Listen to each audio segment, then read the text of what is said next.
I can bring you in warm, or I can bring you in cold. This is where the fun begins. Hello there.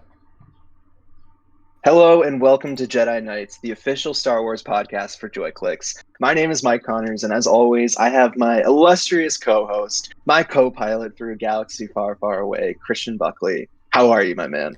I'm doing well, Mike. Thank you for asking. How are you doing today? Wonderful. I'm doing really great. We're doing another morning edition of Jedi Knights, so it's really like Jedi mornings over here. But I think that talking about Star Wars is definitely a great way to start the day, for sure. I agree. I'm sipping out of a Guardians of the Galaxy coffee mug right now. So, space-ish. I do have a Star Wars one. I don't know where I put it, but next time. You next picked the morning show. wrong... This is not Excelsior. No, I'm just kidding. I know. No, that's cool though. Is it like any of the characters, or does it just say like Guardians on it? I No. can't see it for the listeners out there. So, it was an anniversary gift from my lovely girlfriend. It is a custom mug that you can make on the Disney Store, apparently. It is green. It's like a nice washed out green. The interior is blue. It looks like a diner mug. One side it says Guardians of the Galaxy in a nice like 80s font, and on the back it says I fooled around and fell in love, like the song. So very nice. That's great. Yeah, that's an awesome gift. I take it back. You picked the right mug for this morning, Yes. Christian. Mm-hmm. Are you sipping on any coffee today? Morning talk. Any Morning talk in true Massachusetts fashion. You know that I took a drive over to Dunkin' Donuts, which is not called Dunkin' Donuts anymore. But yeah, definitely hooked it up with like a big cold brew. But I have some water here to wash it all down. So I just have beverages on deck right now, Christian. That's very nice. I'm excited to talk about Star Wars today, though. Do you think, in hindsight, morning show, next time we do this, I will research on Wikipedia if there is an equivalent of coffee in Star Wars. If it's like bean juice or something like that. I don't know. I imagine there is, right? Obi-Wan's a coffee guy for sure, right? Oh yeah, you know that Obi-Wan. Like, what else was he doing on Tatooine? I mean, like he's got to get through those hot and those scorching mornings somehow with a nice cup of Java juice. Oh wait, is it Java juice? I don't know. Maybe. But I have no idea. But yeah, coffee is definitely a thing in the Star Wars universe. We're gonna have to look that up. But that's a question for another time, Christian. Yes. I'm also excited to talk about Star Wars. I wanted to start this podcast off with something that we do every single week. It's one of my favorite parts of Jedi Knights, from the Jedi Archives, which is a segment in which Christian and I both pick out an article from the Star Wars online Wikipedia. We bring it to Jedi Knights and we educate one another about our respective piece of Star Wars lore, whether that's from canon or legends, whatever. So, Christian, since I'm hosting today, why don't you go first? What did you pick today from the Jedi Archive? Sure. I picked Oolin Musters. That is OOLIN MUSTERS. That is a character from Rogue One. Interesting. Oolin Musters, known as Kennel while imprisoned by the Galactic Empire, despite identifying herself to others as Nail, was a Blutopian member of the Alliance to restore the Republic. By 0 BBY, Musters had been captured by the Empire and imprisoned in a labor camp on the planet Wobani, where she shared a cell with the criminal Jyn Erso. Musters threatened to kill Erso, but never got the chance, as her cellmate was rescued by rebel soldiers working for the Alliance to restore the Republic. I'm looking at a photo of Oolin Musters, and very familiar. Just the name was not something that rang a bell to me. Yes. Very interesting. This is like right in the beginning of Rogue One, right? This person's like sleeping, right? Or am I thinking of something different? Yes. So I believe on the transport truck that the rebels break Jyn out of on that, I think, mining planet. It reminds me of Sullust when I'm watching the movie, right? Like it's black everywhere, lots of like steam coming up. But no, Wobani, which sounds very familiar as well. I feel like Wobani we've either talked about before or there's a character from Wobani, but... Well, actually, I know for a fact that Wobani is what do they call it, an anagram? Like if you rearrange the letters of Wobani, it's Obi-Wan. So that's like where it comes from, I'm pretty You sure. know what? Gary Whitta, you're pretty clever, you know? Is that what it's called, an anagram? I can't remember the name of that, but I always thought that was a really cool. Yeah. I always thought that was a really neat little piece of trivia. Tom Marvolo Riddle. I am Lord of Voldemort. Basically. Exactly. Yeah, that's it. I always thought that was pretty cool. But I do think like Wobani is very like Star Wars planet name. Oh, yeah. Like it doesn't sound out of place at all. Mm-hmm. Like it doesn't sound forced. That's what I'm saying. No, yeah, it's very good. And I think Rogue One, you know, this is the Wobani talk now, not Ulan Musters, but Rogue One, I think, had a really hard task with trying to make Star Wars still feel like Star Wars, I think, without it being too heavy on relying on things. Mm-hmm. And I mean, it's a separate conversation. They definitely did rely on things, but I do think a lot of the new stuff they threw in there worked really well. Like that ship, like the U ship, I forget what it's called. I love that ship. It's so cool. Is it the Rebel ship is what you're talking about, right? Like the U-Wing, I think, like the thing that Cassian has. Yeah, that's what it's called. It's called a U-Wing. Yeah. It's very cool. I don't think that was in any... Yeah, that was like a Rogue One exclusive. I think it was, yeah, and then it showed up in Squadrons. So, like, I think it's an iconic ship, and I really love it, so... You know, another thing about Rogue One, not to talk about Rogue One a lot, but, you know, I think it was one of the only Star Wars Disney movies to have, like...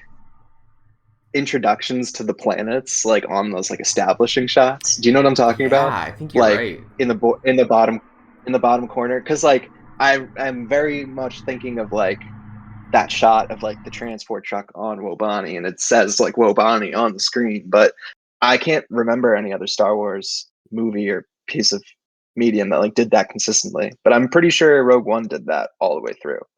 Or at least for the beginning. I think it did, and Solo might have as well. I feel like Corellia got like a little tag maybe, but you know, Marvel does this all the time.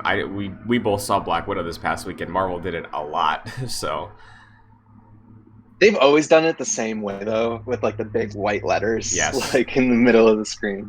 Mm-hmm. Very iconic, but I do think like, and I've thought of this before, I think Star Wars could benefit from having that. Like, I don't mind that. Like, I kind of like knowing where they are. Like even in the Bad Batch, like it would have been cool, like in this most recent episode, to like have like a little thing on the bottom of the screen that was like, you know. Yeah. So I think it's absolutely helpful, you know, because coming from somebody who did this a lot when I was reading Light of the Jedi, I had Wikipedia open on my laptop next to me, and if it was saying like, oh, this alien race, I was like, I'm sure I know what you look like, but nope. So like lots of that kind of thing, and Star Wars is just so rich with all that stuff that like it would be helpful for sure. Yeah, absolutely. Well, that was a really great little pick that you got for us. Thank you. What did you pick? Love it. So you know, staying in theme with what we are going to discuss today, I chose the article about the planet Ryloth. I thought this was, you know, topical at least to bring up. So Ryloth, a planet in the Ryloth system, the Outer Rim territories, and the home world of the Twi'lek species. Its terrain varied, filled with jungles, mesas, valleys, and volcanoes, and had an atmosphere breathable for Twi'leks and humans alike. A forest covered its equator, filled with dangerous predators. Given the varied and dangerous terrain, Twi'leks live in caves underground, where it was safer. Interesting stuff. I didn't know that the Twi'leks came like originally from this planet. I thought they were maybe like a species on a bunch of other planets, but I was wrong. Yeah, that's interesting because, you know, I feel like Twi'lek characters pop up all the time in Star Wars, right? Since Return of the Jedi, right? That was the first appearance, I think. And ever since then, I feel like almost every Star Wars thing at least adds one new Twi'lek character to like tertiary stuff. At least like Ayla Secura didn't get a ton of development in the prequels, but like Clone Wars for sure, and we all knew Ayla Secura because of mainly video games. But like Yeah. she's super prevalent.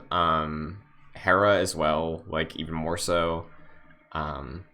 Now in what we're seeing with the High Republic, we're getting some more. So like, yeah, it's interesting that they only come from one planet. That's surprising to me.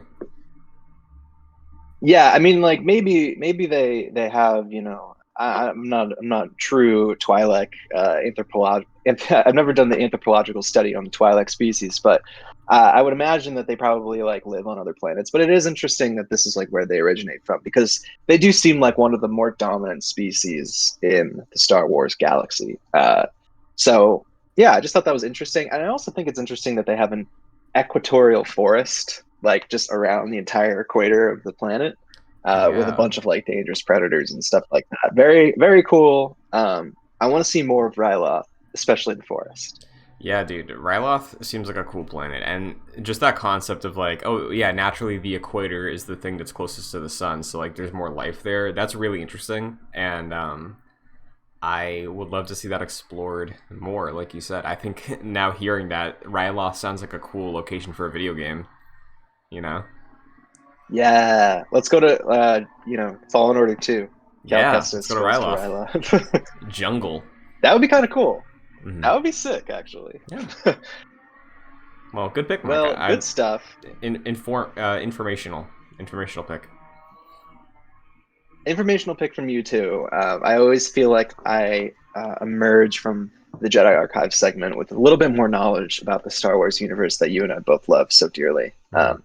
Anyways, moving on from learning about our favorite place, our favorite mythical place, to talking about some news about our favorite mythical place. So, interestingly enough, I saw this. I thought this was something we should bring up when talking about the Book of Boba Fett. Tamora Morrison is really out here with the news drops. He's like the best Star Wars reporter out there because he just gives all the scoops. And I'm not sure anybody really asks him for it. He just Primary does it anyway. source. Yeah, like is anyone asking him? He's just doing this on his own. But speaking to the Daily Express, I'm not familiar, but Tamora Morrison said Jon Favreau's come up with some magical formulas. We've got some great directors on board, and then he name drops Robert Rodriguez, which we already knew, Jon Favreau, which was sort of implied, Bryce Dallas Howard, which is very cool, and Dave Filoni. So those are 4 confirmed directors for the Book of Boba Fett series. That's really all he said. I just thought it was good to sort of keep tabs on where they are with this production, and the names that are going to be attached with it. I'm especially excited that Bryce Dallas Howard is attached to the project because I think she is a great director and she did a really good job on The Mandalorian. I heavily agree. As we talked about when Boba Fett debuted in season 2, I was really putting a lot of my merit on like why I like Boba Fett now. Obviously, seeing Tamara Morrison actually step into the role helps a lot. But I do think Robert Rodriguez gave Boba Fett just this striking style to him in just the way he's shot and edited that I don't think a lot of other Star Wars characters really get. Like, I don't think there's any specific character in Star Wars I can think of that has a unique, like, style to them that and I know that's not necessarily true when it comes to, like, what you're seeing, but I think on a presentation standpoint of, like, the cuts, the way the camera was moving, the low angles on him, like, not even Darth Vader gets shot like that, so like I really do think Robert Rodriguez brought a lot to the character of Boba Fett. So when he was announced to be, I think he's in a producer role in this series as well, with Jon Favreau and Dave Filoni, that made me very happy. So seeing the directors that they have in addition to Robert Rodriguez, excellent choices, because like you said, Bryce Dallas Howard, I think might be my favorite Mandalorian director. I don't know if you She's feel. up there. Yeah, like she's really great. I have zero issues with any of the episodes she's done. She's done a great job with that show. So seeing her step into this next is exciting for me. I'd love to see her be able to tackle a Star Wars feature film at some point, because I think she's really like gets a good perspective on Star Wars. But I want to ask you this, Mike. We do see a lot of Mandalorian crossover here, right? And Indeed, we do.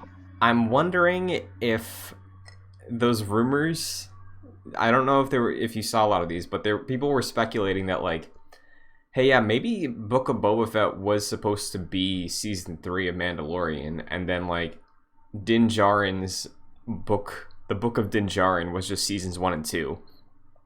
And people just love Din so much that they're like, oh, well, we can't really just like fully say goodbye to him right now. Like, do you think that's it, or do you think they just have the cool kids club? They all like making Mandalorian art together, so we're gonna keep making more Mandalorian art with another character. I think that's a really hard question to answer, to be honest, because the way that the Mandalorian season 2 ended, like it could all end right there. Like, do we necessarily need to see any more of Din Djarin? Like, I don't think so. I think like the way that that season ended sort of made a really interesting end cap to his story. Do I think that the Book of Boba Fett is going to be like a substitute for Mandalorian season 3? I don't think so. I just think I saw a term online the other day which kind of like struck me. Somebody called like the Star Wars Disney Plus TV shows the Mandoverse, um, which I think may have some credence in the fact that like I think it's possible that we do see Din Djarin maybe like pop up in other, um, other TV shows like the Book of Boba Fett or like Ahsoka or something like that. But do I think that necessarily that means that there's not going to be a Mandalorian season 3? I don't think that would make financial sense for Disney, to be honest. Like it was just too much of a popular like property that it would be sort of silly for them to not continue that story of Grogu and Din Djarin. But I don't necessarily think that they need to. I would be fine if they never like went back to like the Mandalorian, just because like I do like how it ended. I think it was like a very short and contained sort of thing. But as much as I think that as much as I think that like the Book of Boba Fett is like Disney taking a different direction with all of their TV shows, I don't think that it's like a substitute for the Mandalorian. Is that what you were asking, kind of? Kind of, but also like, do you think that that was initially the plan, and then they just saw Mandalorian like season 2 become even more popular, and they're like, well, we can't abandon this, like you're saying? I mean, I do think that there was like an element of like there did seem like there was some sort of like finality to Yeah. the Mandalorian season 2. I know that there was like some loose ends sort of still out there, like with the dark saber and all that kind of stuff, but like it did sort of seem like the main story of like Grogu and Din sort of like ended, at least for now. So I don't know if it was what they were thinking about doing like previously, like just completely stopping, but then they saw like the amount of hype that Mandalorian got. I don't know, but yeah, what are your thoughts on it, Christian? I'm kind of curious.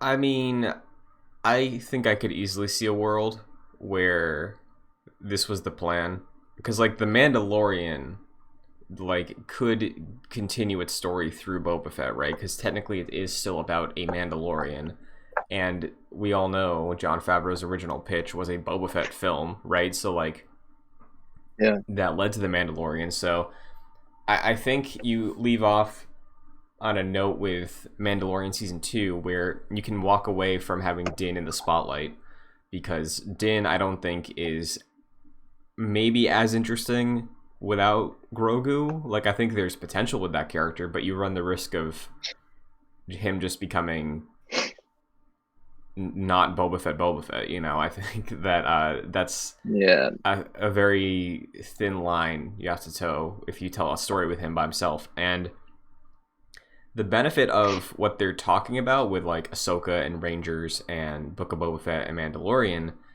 is similar to how the MCU works, where Iron Man stopped getting movies in 2013, but Yep.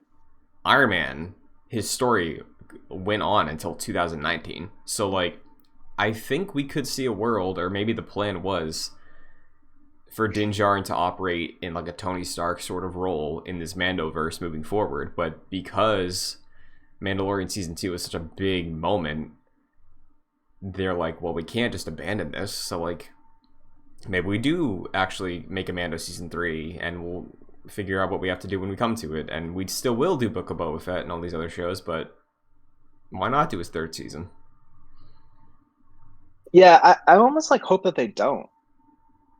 I hope that they don't make another Mandalorian season 3. Like, I think what you're saying with like Din Djarin, the Mandalorian, sort of like popping up in like, you know, other TV shows and like maybe even like a future movie or something. I don't know. Like, makes a lot more sense than like his story continuing, because like you said, I think you totally hit the nail right on the head. Like you run the risk of creating a character that's just like a not as cool Boba Fett, and like without Grogu at least. And so, I mean, I don't know. I can see them go either way with it. Personally, I think it would be more interesting if they just like did not make a Mandalorian season 3 and just sort of kept telling Din Djarin's story, like you said, through these other installments and these other shows. Yeah. That's kind of like what I would prefer.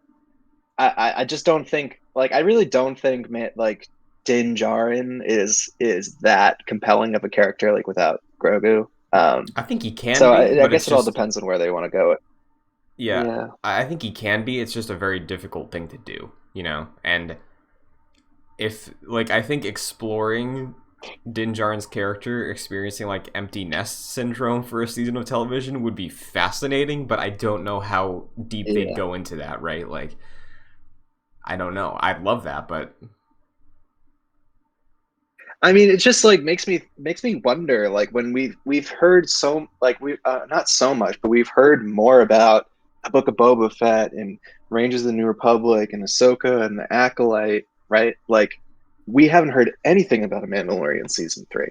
yeah, Like, they said that they were gonna like do something by the end of this year, but like I don't think that that's happening. Like, it's almost August. Like, I don't know. Like, maybe they're reworking it, but like it's strange that we haven't heard anything.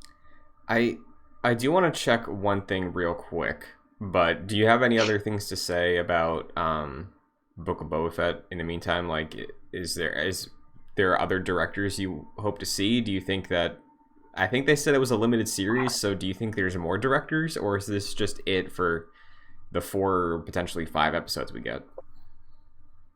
I would say that that's probably a good amount of directors for the amount of episodes that we're expecting. Like, I would imagine Robert Rodriguez probably, you know, directs like maybe 2, right? Like, he's like a producer, and he sort of like directed Boba Fett's return in The Mandalorian season 2 to great fanfare. He sort of, like you said earlier, brings a different vibe to the character, sort of like, in a way, you know, his directing sort of like brings a new dimension to Boba Fett that like we've never really seen before. And yeah, I mean, I think this is probably it. Like, I would say you probably expect to see like 2 from Robert Rodriguez and then like maybe 1 from each of the other ones, because I know I'm pretty sure this is not supposed to be like an 8-episode thing. I think it's supposed to be more limited than that. So yeah, I mean, what I was gonna say, I think it operates under the way like Falcon is probably going to, or the way Obi-Wan will, where it's like 6 episodes, you know. Maybe, I don't know how long they're gonna be. I would like to see Star Wars live action approach closer to like the hour mark the way Loki has. Personally, I do like how Mandalorian has some like 20-minute episodes, but I do think if we're doing less episodes, I would like more time for each one, for sure. Yeah, and I think that's probably what we'll get. If not for the Book of Boba Fett, definitely for Obi-Wan. Yeah. I just don't see a world in which like at least Obi-Wan's not like an hour an episode each or something. But I'm just really excited for this. I really am just I would love to be a fly on the wall in like Lucasfilm headquarters, the Skywalker Ranch or whatever, Hmm. and just like understand like what is going on with Mandalorian because it looks like the promise that they made they're not going to be able to keep in terms of releasing something by Christmas. So Yeah. we'll see. So I don't want to derail, but while we're talking about Boba Fett, I did see this rumor the other day, and I'd like to just bring it up real quick. Yeah, Um, totally.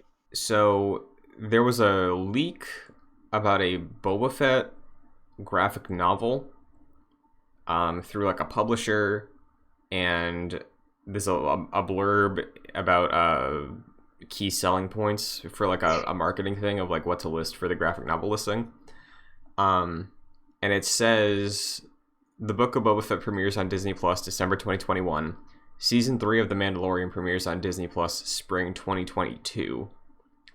Features photos and dialogue from the hit series. Graphic novels are a major growth category.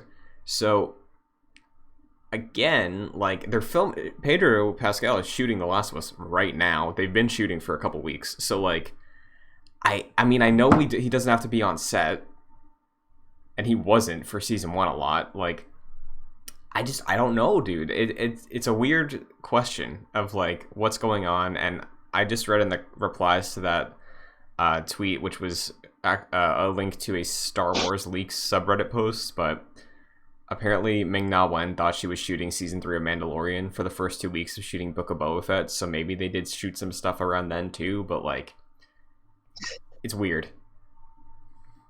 I was going to ask you after listening to that, like, do you think there's any possibility that Disney purposefully like covered up the shooting of like Mandalorian season 3 by being like, "Oh, we're shooting the Book of Boba Fett." You know what I mean? Like, Mm-hmm. what if they were just doing both, like at the same time? They could have been. Do you think that that's even like a react? Like they could have been, right? Like it's mostly the same characters, same people who are involved. Like I don't know how long exactly they were filming the Book of Boba Fett for, but it did seem like a while. I don't know. Like it's very possible that they could have like all this time been just like secretly just like also filming season 3 of The Mandalorian and just Yeah. not have told anybody. And maybe I don't know. This is really really out there, Mm-hmm. but like it, I'm just saying it could be a possibility, and it could be a fact that part of the reason that I don't know, it could be that like The Mandalorian season 3 and the Book of Boba Fett really tie into one another, and so it would have made sense for them to film it at the same time or near the same time. Yeah. I don't know. That's just me heavily speculating. Doesn't seem likely, but it's possible. I'll throw one more thing on that speculation you're doing right now. It would make sense maybe if they were doing at least some sort of shooting for Mando season 3 when Book of Boba Fett was ongoing, where Pedro Pascal was still free, because they could have shot, because they don't shoot television or movies in order. They could have shot all of his helmetless scenes back then, and then when the rest of shooting for Mando season 3 starts in like, I think the rumor is September, he doesn't need to be on set because it's just going to be Brendan Wayne like in the outfit on set, right? Like that's completely possible. Yeah. So weird though that nothing. That's what I mean. Like there's so much versatility in the fact that like Pedro Pascal, like yeah, they could have just done, like you said, all of his maskless, helmetless scenes, and then like I don't know, I'm sure like while he's doing The Last of Us, like he could pop into like a freaking like audio booth and do some voiceover. You know, like I don't know. Doesn't talk like, much. I don't know how. Yeah, he doesn't. But he doesn't really. Yeah. Like I mean, I'm sure it doesn't take that long for him to like voice record like all the lines and everything. Like he doesn't have that many lines. Mm-hmm. But like, yeah, I mean, it's like, do you think that there's any possibility that do you think that's possible like at all? Or do you think I'm just kind of really speculating here? What, him doing audio recordings? No, I mean like them filming season 3 at the same time of Book of Boba Fett secretly. I would say in terms of just like a production thing, in terms of like scheduling that and actually making that happen, I would say that there's a good chance that they could actually get that done. In terms of me believing if that's what they did, I'm at like a 45% right now, I think. All right. Well, that's not a 0%. It's not. So, interesting updates. well, interesting updates. We spent a lot of time on that, but very cool to talk about Book of Boba Fett and the potential Mandalorian season 3. So moving on to some more Star Wars visual media. This time on the silver screen, Patty Jenkins. I don't know if we talked about this. I don't think we did. Patty Jenkins said that she's been working on the movie that she's expected to direct, Rogue Squadron, for a while now. She spoke recently with a Hollywood Reporter. She said that she'd been on it already for 6 months before the movie was even announced. So I think that was like back in December 2020, where they announced Rogue Squadron. Yes. So she said that, quote, we're pretty deep into it. We're finishing a script, crewing up, and it's all going wonderful. So that's really interesting. They're making some big headway on Rogue Squadron. It seems like they're almost done with the pre-production in terms of like writing the script and all that kind of stuff. So the script is being written by Matthew Robinson, who also wrote The Invention of Lying, Edge of Tomorrow, Love and Monsters. I'm not that familiar with him. I think we may have talked about him. Yeah. But it is interesting to hear some stuff come from Patty Jenkins about Rogue Squadron. I'm excited for this. She seems like a really good choice, and it's cool to see that they got something on paper. Yeah, I'm really looking forward to this movie. I just want to have a good time. I want to go to an IMAX or a Cinemark XD with a big bucket of popcorn and just watch X-Wings blow things up for 2 hours. So definitely. Who wouldn't want that? Honestly, this is speculated to be, or no, this is the next film, and right now we have a 2023 date for this, right? Yeah, I think it's a December 2023 date. It's the next film. So yeah, I mean, it would make sense that they're, finished with the script and everything, getting things together. I imagine that they'll probably start filming this like probably 2022, maybe spring 2022, then work on it for the rest of 2023 and post, market that crap, throw it out there. It's a big box office hit. Honestly, I could even see them kick up this year if they've been working on the script and pre-production stuff for this long. Like, I could maybe see October or November them kick up. Maybe we get casting news. Like, do you think? I didn't even think about that much. Like, who are you expecting to be like the leads of this X-Wing movie? I have no idea. Like, it really could be anybody, right? Yeah. Star Wars has a tendency to, or at least George Lucas back in the day, and even Disney for the sequel trilogy, has a tendency of hiring actors that are like not that well known. Like John Boyega wasn't that very well known before Seven. Neither was Daisy Ridley. Oscar Isaac had a lot of good movies before them, but like, I don't know. It's just I couldn't even guess because it's probably somebody that we've never even heard of before. Yeah. But I would expect to hear something from it soon, especially since that they said that they're finished with the script. They must have actors in mind. They said that they're crewing up, so I would assume that maybe actors are part of that. You would hope, right? Like, I imagine. I think we'll probably get casting this year. I think that's a safe bet. You mean this year? Yeah. We'll get some news. We'll hear about the cast this year, I think. Yeah, I would say so. Definitely before December, we're going to be hearing some stuff about that for sure. But I'm excited.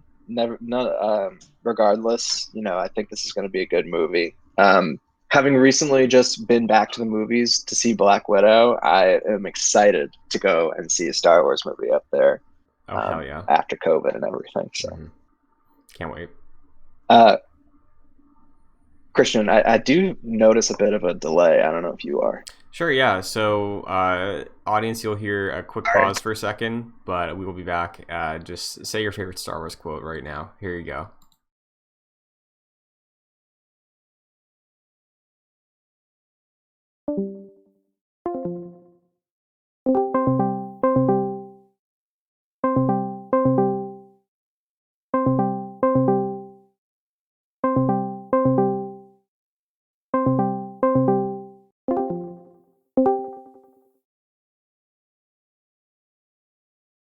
Hello. Yes, sorry. We back. We back. Sorry about that. Moving on from the news about Rogue Squadron. This is something interesting. We were talking about Star Wars Visions, the upcoming Disney Plus TV show, last episode. But I guess they're doing tie-in novels for this TV show. And one of them is called Star Wars Ronin. They released the cover for this. It's out October 12th. It's a tie-in novel, expands upon the upcoming Visions short, The Duel. And so basically, it gives like a little bit of a synopsis. Talks about one former Sith who's wandering on the far edge of the Outer Rim, accompanied by only a faithful droid and the ghost of a less civilized age, carries a lightsaber but claims lineage to no Jedi clan, and pledges allegiance to no Lord. Little is known about him, including his name, for he never speaks of his past nor his regrets. His history is as guarded as the red blade of destruction he carries sheathed at his side. As the galaxy's perpetual cycle of violence continues to interrupt his self-imposed exile, he is forced to duel an enigmatic bandit claiming the title of Sith. It becomes clear that no amount of wandering will ever let him outpace the specters of his former life. Very cool. That sounds sick, actually. Yeah. I love the idea of like this like exiled like samurai-esque like Sith Lord that's just like doing his own thing. I love that. I wonder when this takes place, because I feel like it'd be very cool if it was Old Republic time, and then this is just a Sith warrior who was not about the rule too, and then just left. That would be interesting. Yeah. Yeah, it says the Sith rebellion failed. Jedi clans clashed in service to feuding lords. I don't know. It just seems interesting. I don't. It makes me wonder. Like, do you think Star Wars Visions is going to be like canon at all? Because like, I don't know when this is supposed to take place. I don't think it's like it doesn't give any like details that point one way or another. Yeah. Makes me wonder if this is just like not a time actually in the Star Wars canon, and that these studios are just kind of making up whatever they want, which is fine. I mean, it sounds like a great story, but like, I don't know. Yeah, I mean, the pitch was any story they want in the 10,000 year timeline of Star Wars, right? So 10,000 years is a long ass time where Mhm. you can do something wild and it would not affect the Skywalker saga at all, Like, I see no reason why this Visions initiative can't be canon.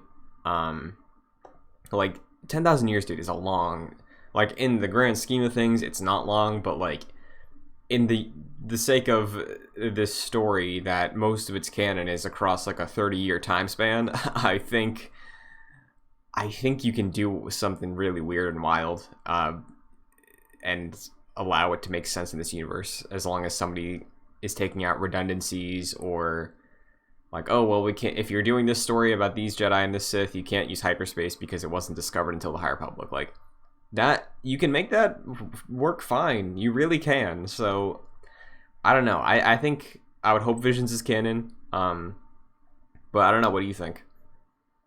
I hope it is too. If not canon, or rather, if it's not canon, I would like it to be sort of just like one of those things that it's just like, oh, this is like a myth told in the Star Wars universe. So like, maybe it is canon, maybe it's not canon. It's a story that no one really knows the true, like the truth behind it or anything like that. So that could be a possibility. I do hope though that it's canon, like it's considered canon. We just don't know yet. I mean, even the synopsis doesn't really give that much of a time reference to like when this is taking place. Though it does say 2 decades ago, We have no idea, like 2 decades ago from what. But it does seem like, the synopsis is talking about how a Sith rebellion failed, succumbing to infighting and betrayal, and that does sound like the fall of the Sith as we traditionally know it, and the upcoming of the Rule of Two, right? So maybe you're right. Maybe this Ronin, this Star Wars Sith Lord, former Sith Lord, wandering around the galaxy, just like you said, doesn't want to be part of the Rule of Two. I think, it could be many different things, but I'm excited nonetheless just to see what they have going on here. Me too. It's gonna be a cool September. Did you see the cover for this? It definitely does look very cool. Yeah, I did. It looks very nice. Samurai inspired. Really cool art. Big fan. Big fan. Mm-hmm. So I did pick out some fun quick hit news that I think we should just quickly go over. I think we missed this last week, but I thought this was really interesting. The National Air and Space Museum in Washington, D.C. Christian, have you ever been there? I haven't. No. Really? Okay. Very cool. Has a lot of cool artifacts from the history of flight and space travel and all that kind of stuff in America. But they're going to display Poe Dameron's X-wing from The Rise of Skywalker sometime in 2022. So that's really cool. I guess they announced this on May 4th, and it kind of flew under the radar, no pun intended. But it's being restored right now at the museum's Stephen F. Udvar Hazy Center. And I guess that work is actually open and visible to the public, so you could go and watch them work on the X-wing. That's cool. Very cool. And the reasoning that the museum gave for displaying Poe Dameron's X-wing is such. They said, quote, "Despite taking place a long time ago in a galaxy far, far away, Star Wars introduced generations of fans here on Earth to outer space as a setting for adventure and exploration. All air and space milestones begin with inspiration, and science fiction so often provides that spark. The iconic X-wing displayed amid our other spacecraft celebrates the journey from imagination to achievement," which I think is really sweet. And I love how, the National Air and Space Museum is given some credence and some respect that Star Wars definitely deserves. Yeah, I agree. Two things I want to say real quick. Back, rewinding to that Slave One conversation, Poe Dameron's X-wing is the highlight of this exhibit, so I thought that was funny.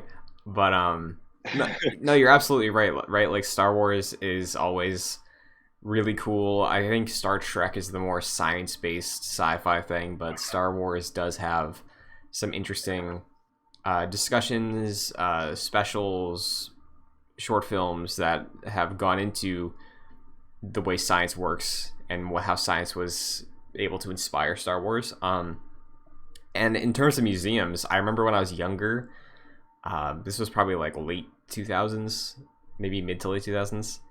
Are you going to say the Boston Science Museum? Yes. The Children's Science Museum? Yes. Yeah. I know exactly what you're talking about. The Museum of Science in Boston had a Star Wars exhibit where they had a bunch of props from some of the films. I feel like there was a big heavy emphasis on the prequels there. I definitely remember seeing Anakin's robes and R2 and the lightsaber hilts.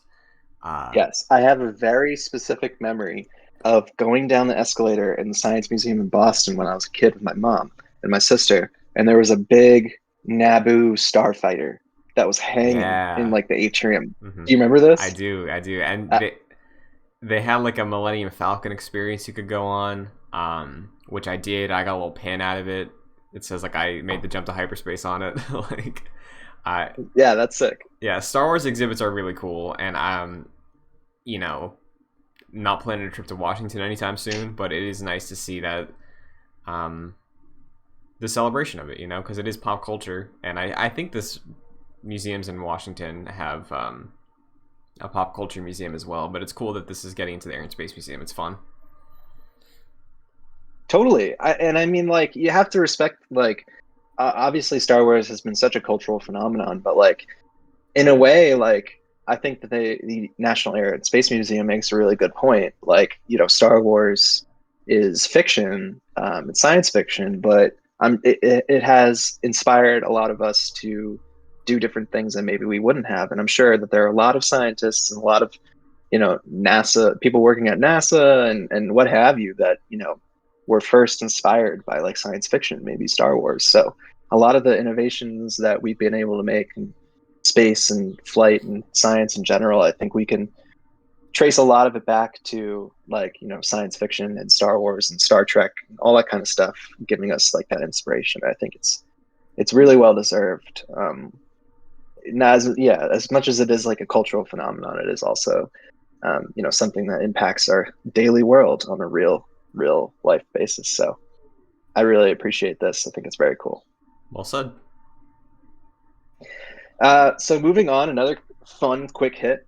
Dave Filoni is an action figure now. The man himself. He finally is immortalized in a Hasbro Black Series action figure. Does he have the hat? So yes, the figure is technically not of Filoni himself, but it's of his likeness. Mm-hmm. It's for the character Trapper Wolf, who is the X-wing pilot who made the appearance in The Mandalorian seasons 1 and season 2.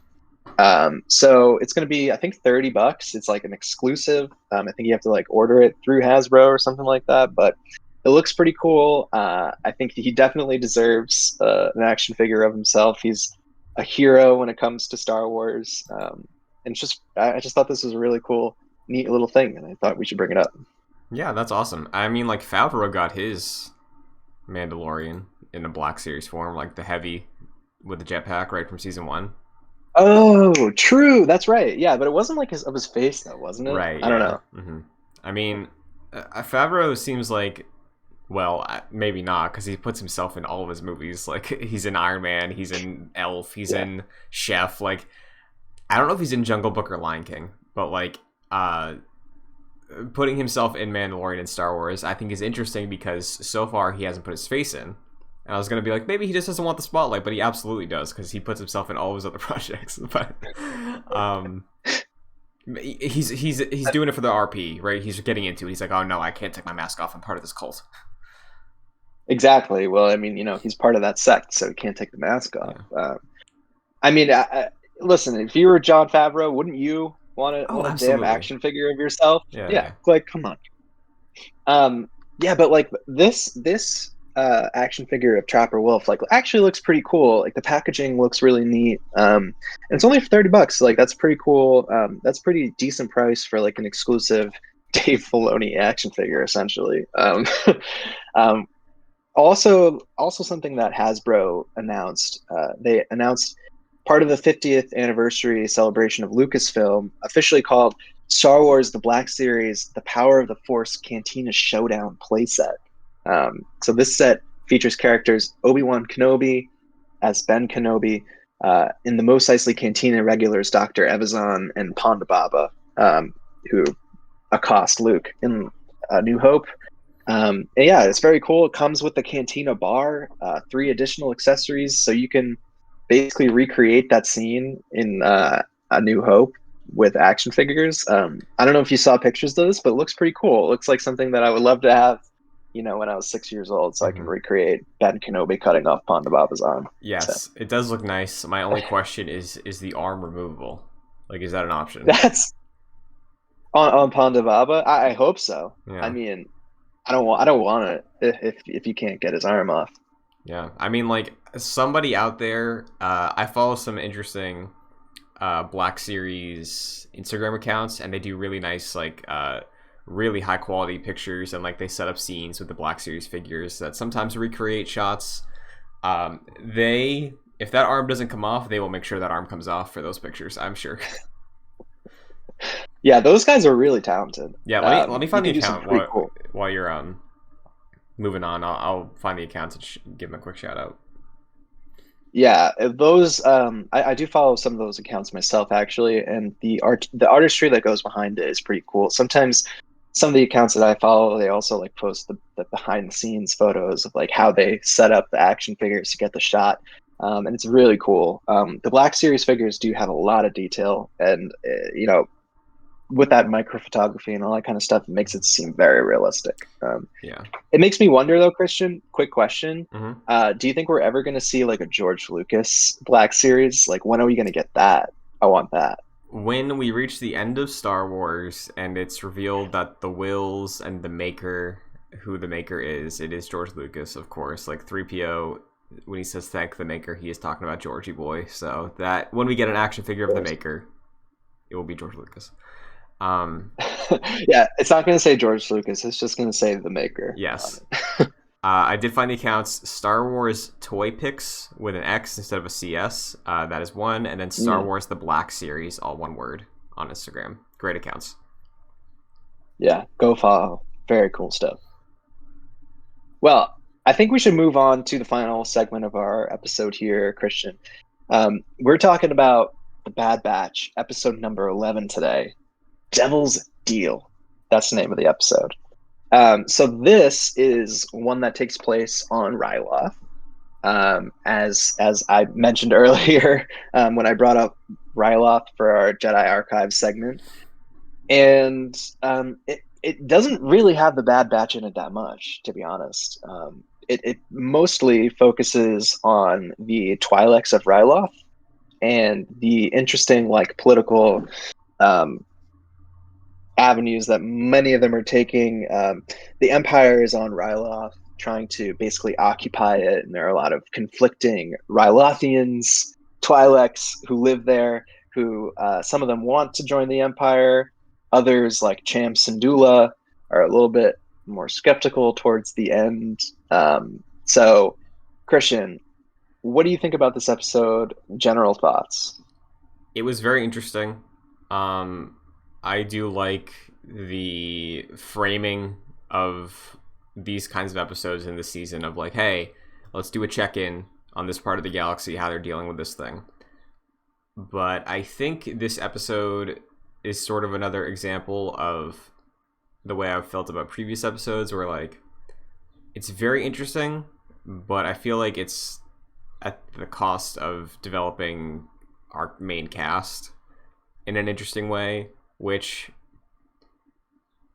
I'm like is fine. You know, I think we all prepared for what this show was a couple weeks in. That being said, I did really think it was interesting seeing the Syndullas and their perspective on things, and checking in on Ryloth again, because I think the last time we saw Ryloth was in the Clone Wars.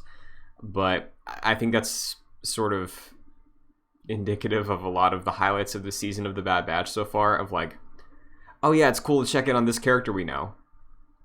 It's not like, oh wow, yeah, I'm really loving this development of like Wrecker and Tech's friendship. It's like that's not at the forefront. That's not a problem, but that's just not the direction the show's focusing on for this season. And I think I wanted that to be the direction of the show, but like I still think that we're getting really interesting, really worthwhile stories out of this season, and this is an example of that. It's just at the cost of your main leads, I think. Yeah, I think that's a fair assessment. Like this season of The Bad Batch seems to be, yes, it's a story about like the Bad Batch and Omega and what's happening with the Kaminoans and the Empire, but more so than that, I think it is a vehicle for like exposition of this new time in the Star Wars universe. Like we've talked about this a lot. Like we've never really seen the immediate aftermath of Order 66, the dissolution of the Republic and the formation of the Galactic Empire. And this is something that I'm interested in, but like you said, it does take away a little bit from the Bad Batch and their character development. Like thinking about it, I don't really know where their story is even headed, right? Like the last time that I think we basically ended their last arc with, Omega being rescued. But then like that was it, I'm pretty sure, so far. This had the Bad Batch in it for like a good 4 minutes. There was some characterization of Omega, a little bit more to her as she talks to Harrison Dula, which is obviously a character from Rebels, a young Harrison Dula. So yeah, I mean, I like it because I'm interested in this time period personally, but it is a little disappointing to see that like they don't seem to really be doing that big of stretching things with the Bad Batch themselves, which is fine, but like not what I expected. Um, Crosshairs in this episode, so we can reset the crosshair watch clock back down to 0. But like there wasn't much to him. He kind of just like was an arm of the Empire at this point, and there wasn't any sort of crossover with the Bad Batch. So I don't know. It sort of, and it also seemed like at the end of the episode that they're going to revisit the situation on Ryloth sometime soon. So Yeah. I'm not really sure where they're going with the end of this, with the tail end of this season here, but it's kind of confusing. It's sort of all over the place, but that doesn't necessarily mean it's bad. I had a fun time watching this episode. So No, me too, absolutely. Because like I really like Hera, and seeing her again and seeing more of her origins, was cool and exciting. And seeing her have an impression on Omega, again, curious where we go with Omega. I do think it's not a coincidence that this show is happening early 2021 and establishing Omega as the opposite to Boba Fett's Alpha, and Alpha is going to be getting his own show this year with Fennec Shand. So like I think the purpose of the Bad Batch right now, I feel differently every week, right, about what the purpose of the show is. yeah. Right now, I think it's a lot of what we've been talking about already today of exploring this time period, but I also think it is setting up Omega so when she shows up in the Book of Boba Fett to reunite with Fennec and meet Boba, it's not going to be like where the hell is this person coming from? Boba Fett's had a sister all this time. Like, I think that's like a pretty major part of the show. So like, I think we will see more of Omega this year after this show ends its first season. And I think after we get Book of Boba Fett, it's going to be hopefully a season 2 of Bad Batch is much more about Omega taking the steps to become the person we see in Book of Boba Fett. That's the only thing I can think of at the moment. You know, very similar probably to, I guess, the format of Rebels to set up Ezra. Yeah. Maybe that's where we're going. Interesting that like basically what you're saying is you think at this point the Bad Batch is more just like exposition to like Omega, and that's really it. She does seem like she's the main character of this. Is that what you're saying? Basically, like as of right now, it just seems like the focus of the Bad Batch is to just like build Omega's character for a future potential live action debut. Yes, mainly because I think early episodes of the season was very heavily focused on the Bad Batch, which we all think are cool, just being cool, and Omega admiring them, and then the mid-season was a lot of like teaching her things, and you know, shaping who she will probably become one day. And I feel like that's the main thread these past few weeks, ever since there was the Cad Bane episode, right, where it was mainly Omega, her surviving, using the skills that the Bad Batch had taught her recently, relying on Fennec as a bit of an assistance. And then, you know, the past couple, we did get that episode about Echo, like, really struggling, which was interesting. But Omega had a presence there for her character growth, and here specifically, I think, as well. It's interesting. I honestly, at the end of the season, I think I'm going to look at it very similar to the way I look at Rebels Season 1, where it was doing the week-to-week thing that Mandalorian also does, but in service of a character who will probably be really important one day. But I feel like other aspects just kind of happen. And it's not bad. I'm not saying it's bad at all. I do enjoy watching it every week, and it's fun and cool, and it's always a nice little takeaway, at least one thing about the universe. But yeah. So I guess, what do you think are the chances that we're going to see like a live action Omega in the Book of Boba Fett? And if we don't see her in the Book of Boba Fett, do you think we're going to see her at all? Like, do you think that would be the point where a live action Omega would have to come in?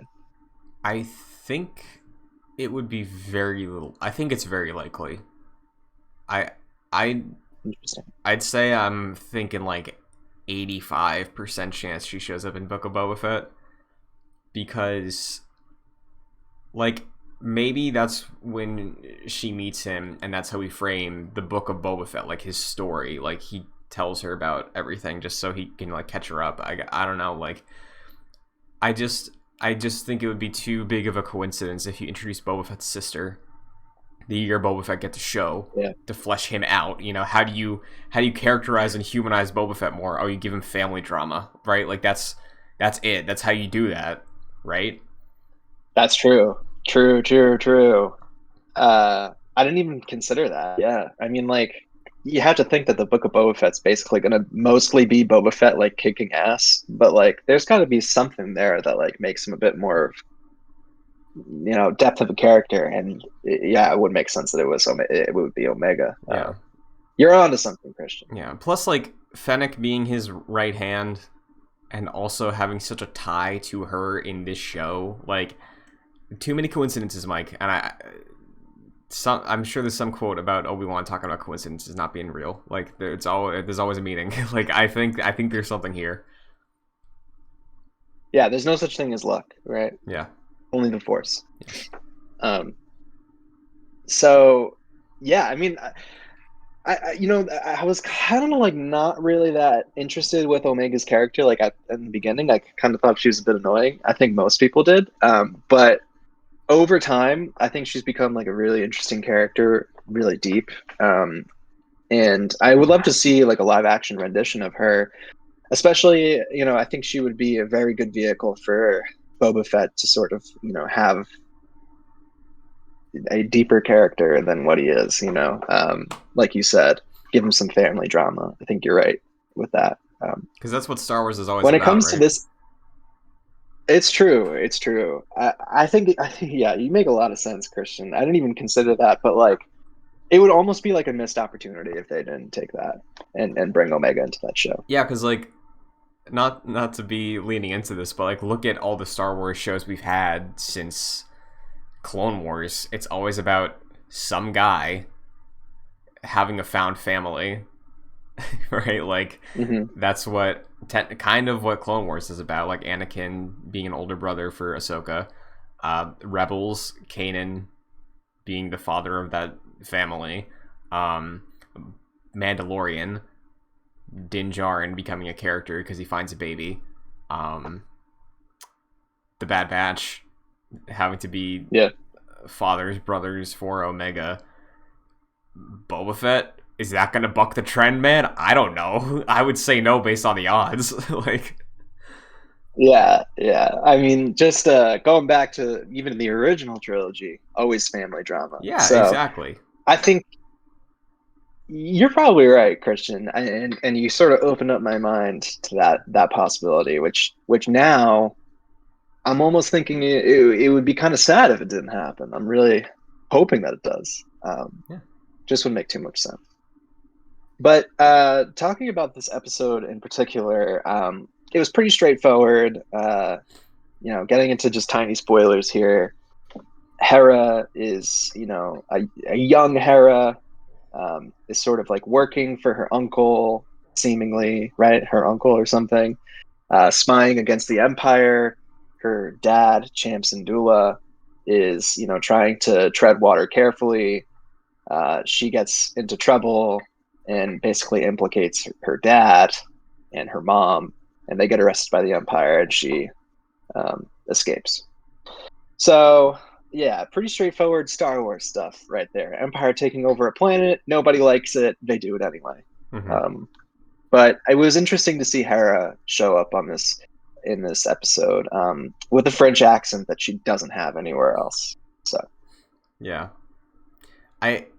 you brought up the French accent a little bit before we recorded, right? And I did look up, because I think we fell to the idea. We pulled up the episode that Cham Syndulla was in Clone Wars to compare, and it's like there's a little bit of something there, but I don't think it's as pronounced as it is right now.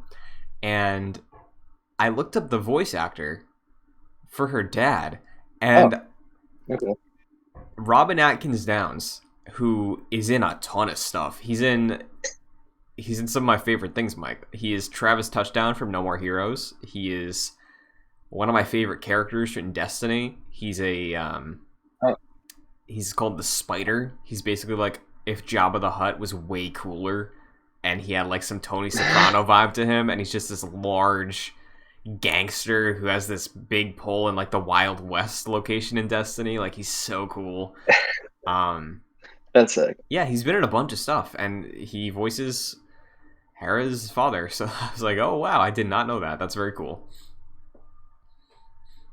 Yeah, I mean, like, I'm fine with the whole like French accent thing. It was just a little weird. I didn't expect that, and we we like looked it up, and like you said, there was like a little bit of an accent going on in the Clone Wars, but it's like heavily pronounced in the Bad Batch. And it's just weird. Like, I don't know. And Hera, like in Rebels, doesn't have a French accent. Yeah, So- and I mean, we've seen characters lose accents all the time, right? Like, just as they yeah. get situated in a new place, like Scarlet Witch in Marvel, like she lost her Sokovian accent across a couple movies, right? Like, I'm sure Florence Pugh's character is going to lose the Russian accent in a couple Marvel releases, right? Like, I think that's safe. There's another character in Star Wars, I think, that lost a British accent with like the prequels and originals or something like that. I'm blanking, but I'm pretty sure it's someone. I'm not familiar. Yeah. I'm sure. I mean, like, yeah, like that happens in real life, but it's just it kind of took me back. I was like, I didn't really I didn't remember that, but hey, if that's the direction they want to go with it, it's fine. Yeah, it kind of makes sense. Yeah, it makes sense. Like the stuff with Ryloth, I feel like you could probably draw comparisons to like the French Revolution, so I get it. But yeah, like French freedom fighters and like World War II or something like that. I get it. But like, it's like I don't know. It was just like it took me back for a second. It's not that big of a deal. I'm not like pissed off about it, but like it just it was interesting to note, I think. Yeah, Mike. I think overall this is like a very, what I was gonna say. That's how the world felt when Bill Burr showed up and he had a Boston accent. Yeah, exactly. I mean, I think we should have more Boston accents in the Star Wars universe. What do you think, Christian? Do you agree with me? Yeah, get get someone in there. Get one of the Boston boys in there. Yeah, Marky Mark. No, I'm just kidding. But yeah, overall, I thought this was a really interesting episode. It was cool to have like a little bit of a, like a vignette of what's happening on a certain planet within the galaxy during the rise of the Empire. Great to see Harrison Dula sort of showing up as a child, getting some more background into her character and how she grew up. And yeah, I'm just excited to see where the next 5 episodes of this go. I don't even know, like, there's nothing. I don't even really know what's happening. I'm just kind of watching at this point. Yeah. It doesn't seem like there's like a main through line at all. So we'll see. But I'm excited. Me too.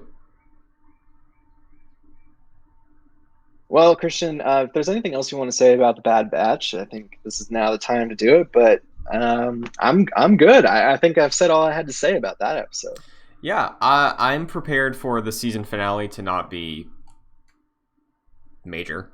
I think that's an expectation we should all have for the next few episodes. Like, maybe we introduce a Crosshair arc for some confrontation in the last like 2 or 3 episodes, but I'm not banking on it. I think the major thing for this season will probably be about Omega, and I think it'll probably just be that for the final few. I think the next few episodes are going to be in line with what we've seen so far. So nothing huge. But yeah, definitely. Well, I'm excited either way. Yeah. Christian, you want to take us out to sea? Sure thing, Mike. Where can everybody find you first off?